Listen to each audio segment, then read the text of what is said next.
Halo pencari fakta. Kembali lagi, kali ini akan membahas tentang selain Indonesia, 6 negara ini masih kental dengan praktik perdukunan. Sebelumnya jangan lupa like, komen dan subscribe ya. Mengutip idntimes.com. Di zaman modern seperti sekarang, praktik sihir dinilai merupakan sesuatu yang kuno dan tidak masuk akal. Meskipun demikian, di Indonesia praktik sihir masih cukup banyak dilakukan dan dipercaya. Di Indonesia, orang yang memiliki kekuatan sihir atau supranatural ini dikenal sebagai dukun.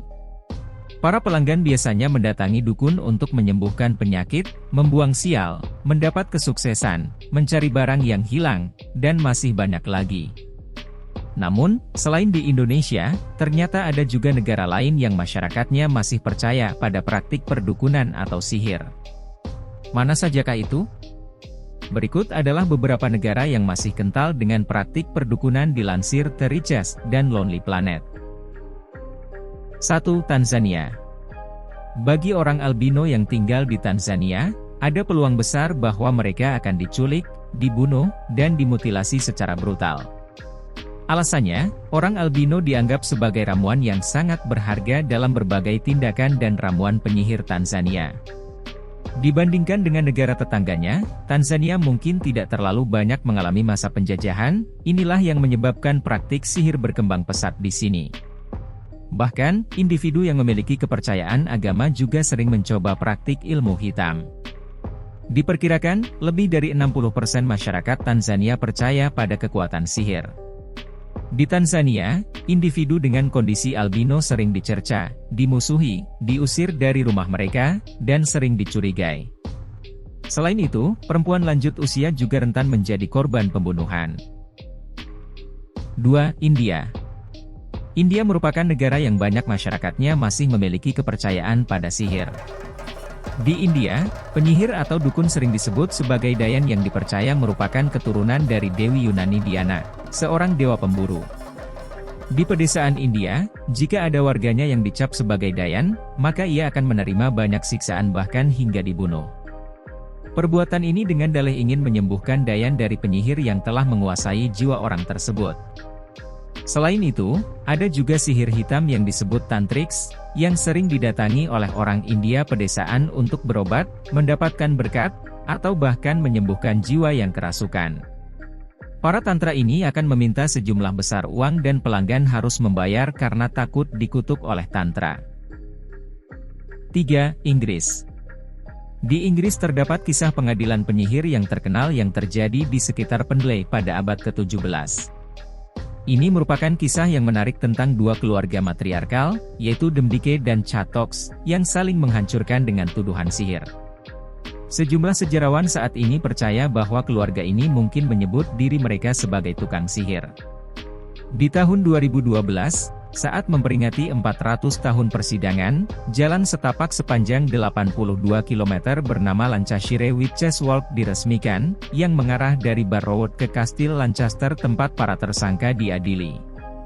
Penemuan baru-baru ini di daerah tersebut menemukan mumi kucing di dinding dan sejarawan masih mencari Malkin Tower, rumah yang diduga tempat berkumpul Demdike dan penyihir lainnya. 4. Swaziland. Di Swaziland, perdukunan adalah bisnis yang sedang berkembang pesat di sini. Namun, ada peraturan unik di sini, yaitu penyihir tidak boleh menerbangkan apapun lebih tinggi dari 150 m.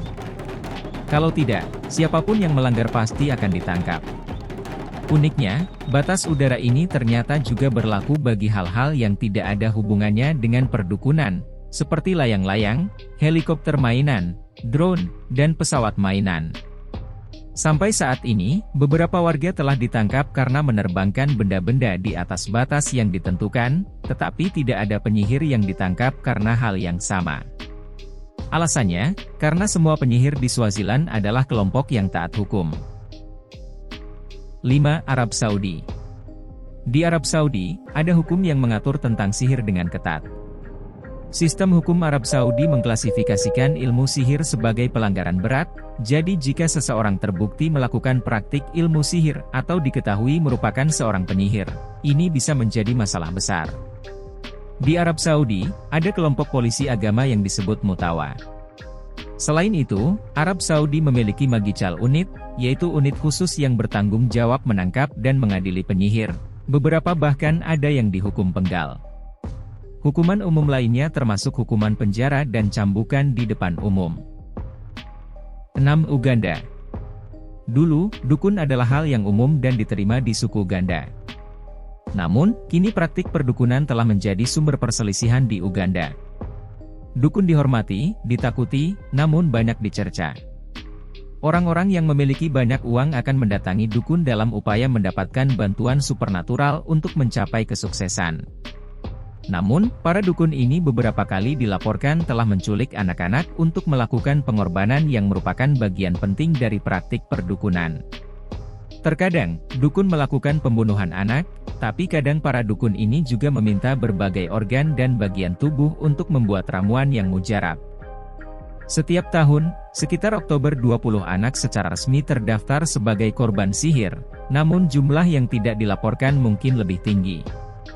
Ada juga kasus di mana orang tua secara sadar menyerahkan anak-anak mereka sendiri untuk mendapatkan bantuan ekonomi. Kalau kamu, apa kamu percaya atau punya pengalaman dengan praktik perdukunan? Kasih tahu di kolom komentar, ya. Terima kasih telah menonton.